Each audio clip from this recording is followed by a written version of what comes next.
Hello friends, स्वागत है एक बार फिर से आप सबका जज्बा स्टडी पॉइंट में। दोस्तों, आज की इस वीडियो में मैं आप सभी को बताने वाला हूं कि प्रति व्यक्ति आय क्या होता है, इसके साथ ही साथ आयात और निर्यात में क्या अंतर होता है। सबसे पहले दोस्तों मैं बात कर लेता हूं कि प्रति व्यक्ति आय क्या होती है। तो चलिए आइए इस वीडियो की शुरुआत करते हैं। देखिए दोस्तों, प्रति व्यक्ति आय को अंग्रेजी में पर कैपिटा इनकम कहते हैं। तो प्रति व्यक्ति आय क्या होती है, तो किसी देश की कुल आय में, मतलब एक देश की जितनी आय होती है उस आय में कुल जनसंख्या से, वहां की जितनी भी जनसंख्या होती है वहां से भाग देने के बाद जो भागफल आता है उसे प्रति व्यक्ति आय कहते हैं। जैसे आप समझ सकते हैं, एक सूत्र के द्वारा प्रति व्यक्ति आय बराबर हो जाएगा कुल राष्ट्रीय आय बटा कुल जनसंख्या। मतलब ये हुआ कि देश का हर एक नागरिक अगर अपने अपने काम में लगा रहता है तो उसको जो भी सैलरी मिलती है और उस सैलरी के बदले गवर्नमेंट को अपना टैक्स देता है, तो उसी टैक्स से सरकार की कमाई होती है। उसमें भाग देने के बाद सरकार की जो भी कमाई होती है उस देश के जनसंख्या से भाग देने के बाद जो आय प्राप्त होता है उसे प्रति व्यक्ति आय कहा जाता है।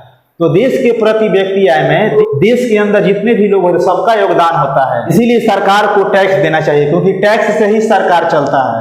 अब समझिए यहाँ पर ये आय कैसे होती है। अगर एक आम आदमी को करोड़ रुपया दे दिया जाए और कोई उस पैसा से कोई काम नहीं करता है और तो पैसा ऐसे ही खर्चा कर देता है, तो गरीब का गरीब ही रह जाएगा। अगर वही कोई व्यक्ति उस करोड़ रुपया से अपना कोई बिजनेस खोल लेता है, अपना कोई ऐसा काम कर लेता है जो कोई उसकी इनकम का स्रोत बन जाता है, तो उसको आय का स्रोत बन जाता है, तो इससे उसकी गरीबी दूर हो सकती है।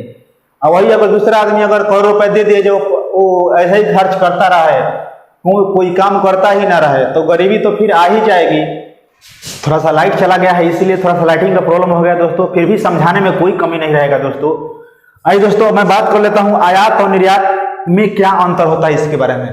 तो किसी देश के अंदर बाहर से जो भी सामान आते हैं उसे आयात कहते हैं। मतलब भारत के अंदर विदेश से कोई दूसरा सामान खरीद के आ रहा है तो उसे आयात कहते हैं। वही अगर निर्यात की बात किया जाए तो अपने देश से दूसरे देशों में जो सामान भेजे जाते हैं उसे निर्यात कहते हैं।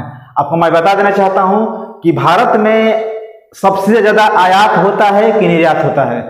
तो सभी लोग याद रखें कि भारत में सबसे ज्यादा आयात होता है, मतलब दूसरे देशों से सामान मंगाया जाता है। और भारत में सबसे ज्यादा किस चीज का आयात होता है, तो सबसे ज्यादा तेल का आयात होता है। तेल का मतलब जैसे पेट्रोल हो गया, डीजल हो गया, इसका दूसरे देशों से मंगाया जाता है। अमेरिका, सऊदी अरब से, रूस से इत्यादि देशों पर हम लोग तेल के लिए निर्भर हैं।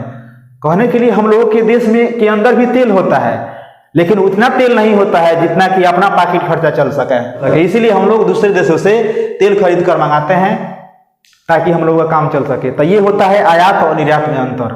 तो दोस्तों, इस वीडियो में मैंने आप सभी को प्रति व्यक्ति आय, आयात और निर्यात में क्या अंतर है काफी शॉर्ट तरीके से मैं आप सभी को बता दिया हूं, और आशा करता हूं कि आप सभी लोग समझ गए होंगे और आपको समझ में आ गया होगा। और आपके मन में किसी प्रकार की कोई शिकायत है तो आप हमसे कमेंट करके जरूर पूछिएगा। तो मिलते हैं अगले वीडियो में, दीजिए इजाजत, नमस्कार।